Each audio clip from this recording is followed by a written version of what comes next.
Today, I want to share about the embodiment pathway for the follicular phase. The follicular phase has so many associations with it, like inner spring, the maiden, new beginnings, this return of energy. And so often in our sort of conditioned approach, when this energy starts to come online, especially if we have more challenging menstrual phases where our body really forces us to slow down, to rest, to pull back from productivity, to pull back from expectations and the things that we think we need to be doing, any sort of spark of energy often comes with this need to compensate for the time off, to go hard, to go like full force towards what feels alive. And some of that is like when you've honored the menstrual phase and you've like allowed for some dormant energy, there is this craving for life. There is this excitement about that energy being present and really wanting to experience it fully. But with the follicular phase, where I see people often not seeing this as a place that we actually create problems for ourselves, because so often this is the phase that we feel kind of most normal, maybe most resilient, maybe the most like us, like I can handle all the things, and often we like this version of ourselves. And this is often the version of ourselves that gets the most positive reinforcement, because as estrogen rises, we are naturally more accommodating.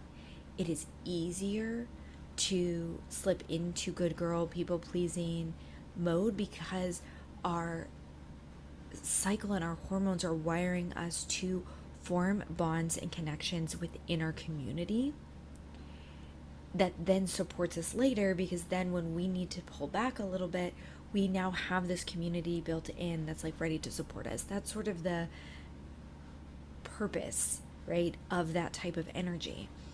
But in our modern society, where especially in Western culture, where the emphasis is so much on output and productivity, we can really latch on to this early energy as like, okay, great, now I can get everything on my to-do list done. And because this energy is a beginning, it's a spark versus a full flame that we might feel in ovulatory phase, it can also be quenched really quickly. It can burn out really fast. And so we can look to, let's play with this analogy of fire here, because if you're building a fire, you start with kindling, right? And you have to get the kindling going, and then you start with like layering small branches on it before you put on these bigger logs. Because if you initially throw big logs onto kindling, onto an initial spark, it puts it out. Okay, so the goal here is like, how do we nurture this energy? And so I now want to pull this a little bit away from just the physical concept of like, how do I nurture my physical energy to show up in the world, but how this energy shows up in a more abstract way. Because a part of follicular energy is this desire for novelty, new experiences, new ideas, inspiration, creativity. And with that comes new ideas, fresh perspectives, which is such a fun feeling to be in. But I think what also happens here is that oftentimes we end up quenching that inspiration and excitement by sharing too soon with people or in spaces where there is either criticism or even constructive feedback. It can be too soon. And it can switch our brain from inspiration and excitement and play and expression to imposter syndrome. It's not good enough, or the imposter syndrome, or like the not good enough, or the perfectionistic tendency of, oh, I need to work out all these details. But follicular phase is not detail energy. Is what does this feel like? What does this want to be? What is the vision? What's the inspiration? Luteal phase wants to dig into the details and say like, okay, we have this like high level bird's eye view. We have this embodied experience of what this thing feels like. Now, how do we ground that into reality? How do we take that feeling and the concept and make it into something physical, tangible that can be shared with others? And so this isn't about not sharing at all, because talking about an idea, expressing it, is a way that we can add fuel to that idea and help it to take form. But this is really about how do we incubate it? How do we nurture it? So here we have to be really thoughtful on like, who are the people and the places that we want to invite into this idea in this stage of things. And not just the who, but also like what expectations, or how can I communicate what I need from someone? Because there's times, right, that you may have someone close to you who's like, this is the person I want to talk to this about. But if you're not setting a container that's appropriate, they may naturally be like, oh, well, then you could do this or that. Or they might kind of join in and like, let's play on this energy, but in a way of like, here's all these other things you could do, or here's all the ways to make it happen. And that can very quickly, even if it's the intention is positive and it's like a good brainstorm session, it can quickly turn into overwhelm for that follicular energy of like, oh, whoa, that's like way more than I was prepared to like build or chew, right? And so setting a container for these ideas is such a powerful way to begin to take it from internal feeling and inspiration and maybe visualization to like a journal. And okay, now I'm expressing, but I'm expressing to myself. I'm getting it out in the world, but it's still very like safe and protected, right? And then how do we take it out of the journal into conversation, into relationship, into like starting to play with the idea out there? But all from this idea of nurturing.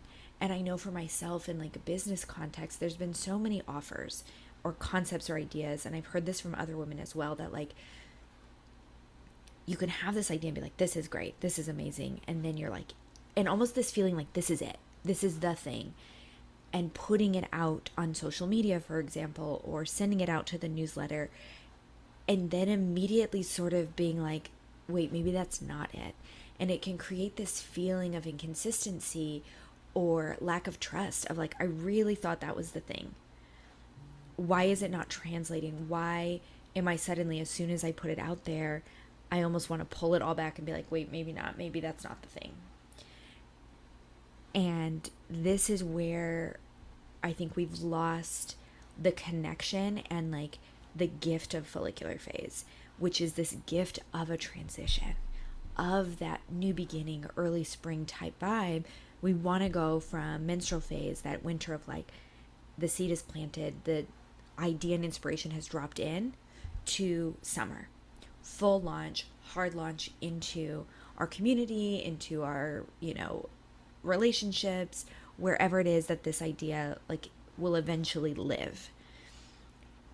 And it's not ready for that yet. And this can be challenging, like especially in mindset spaces where we're like, okay, you have to take messy action and you want to invite people into the process, and just all of these things where we kind of get lost in what is the sort of business marketing lens, what is the like personal readiness versus resistance perspective of like, am I hanging on to this because I'm afraid for it to be seen? I'm afraid for it to be disliked, or for myself to be disliked? Or is this idea genuinely in an incubation phase? And so follicular phase can really give us that embodied felt sense of what it feels like to be like, I'm excited about this. This has potential. Like I want to nourish this, but it's not ready to be hard launched anywhere. So what can we do? How can we nourish this? One of the best ways, besides, playing with like talking about it, journaling about it, setting containers to invite people in and just sort of explore the idea. But another way to see this is, how can we think of this idea in terms of play? What does it look like? What does it feel like to play with this idea? Because follicular has energy to create, to do things. This is not about only staying in our heads or, in our heart of like guarding it. It's about letting it out, but with a sense of play. Of this doesn't need to be any specific thing yet. I want to see what it wants to become. So if you are crafty and you like to paint, or you like to work with clay or any sort of medium like that, or songwriting, or even if it's like physical and you're like, I want to play, like these are ways to think about play as being in the process of like letting the thing emerge, which is different than I know exactly what I want to make. Maybe you've made it before and I'm going to sit down and create the thing. That is a different energy than I'm just coming to this and seeing what wants to emerge. And in that process, it's okay for every iteration to flop because it wasn't about the outcome. It was about the process. So this is a way to feel into what does process look and feel like for you. How do you know that you're in process versus on the cusp of I'm afraid to share? I'm afraid to release this thing that I've been in process with out into the world. That is a lovely distinction to feel into, to journal into when it comes to this energy. And like I've shared sort of across this series, is that the point of connecting this idea to a phase in your cycle is that these are concepts to really focus on and play with and journal on when you're in this phase, because in follicular phase, this type of energy, this process energy, this new beginning energy, this incubation energy, the kindling, right, of an idea is loudest. And this is what helps us tap into, okay, this is the quality of this type of energy. This is the quality of me in process. That then allows you to notice when you're in process, even outside of follicular days in your literal cycle. It allows you to expand and become familiar with this energy to then recognize it in any stage of a new creative endeavor or a project that you're working on or a goal that you're moving towards. Like you start to understand what process feels like versus execution, even of like, okay, I kind of know what it is and now I'm building, because process isn't really the build, right? Luteal is more the transition phase. That's like, I'm building, I'm putting the blocks in place to take this from concept to reality. Follicular is the reverse, the opposite of that transition, where it's like, I'm taking an idea and I'm letting it take shape. And those are so different. This is just a really powerful way to tap into what's alive in your body at different points in your cycle, to really channel and become familiar with what these things feel like to you. And so I'd love to know how you like to play and how these concepts sort of connect to you when it relates to other types of process work, and where this is feeling most alive for you. So I'd love for you to drop that stuff in the comments. And if you're ever wanting to go deeper because you're like, I don't know how to play, or I don't know how to separate process from productivity, from output, and you're wanting to go deeper into that integration, there's links below of ways that you can work with me. And you can always start with a free, how I do it, instead of a like free call to get to know each other, I set it up as a free voice and text coaching day, so that we can really navigate and like, kind of experience things together. That's the way that I really love to do it, and sort of let the themes emerge in very sort of follicular fashion, is let these themes emerge across a day of conversation, as opposed to creating this, specific time-bound window where I find for myself, it often feels like, we're forcing. We're trying to make this window be all of these things and get all of this clarity and all the things, when I really think in this deeper process work, it's something that wants to emerge. And so I love to do that over the course of a day and really allow the layers, because sometimes what we think we want or what we come into a conversation with isn't really it, right? There's something a little bit deeper. There's another layer that's wanting to be seen. And I love giving that its space to emerge and that clarity to come with it. And of course, if you have questions or follow-ups on what I've shared today, I'd love to have those questions in the comments. That is how I know where we want to go next, where to go deeper, where to expand, where to get more practical maybe. Those are also helpful in co-creating what this channel is and what is needed in this, collective experience. So all the feedback is welcome.